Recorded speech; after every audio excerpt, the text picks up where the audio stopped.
You ask Tiger to solve. This deals with linear equations with one unknown. The final result is x equals 5. Let's solve it step by step. Simplify the expression. Expand the parentheses. Multiply the coefficients. Simplify the arithmetic. Group all constants on the right side of the equation.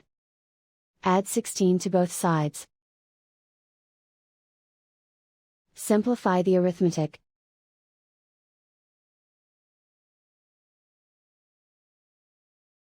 Isolate the x.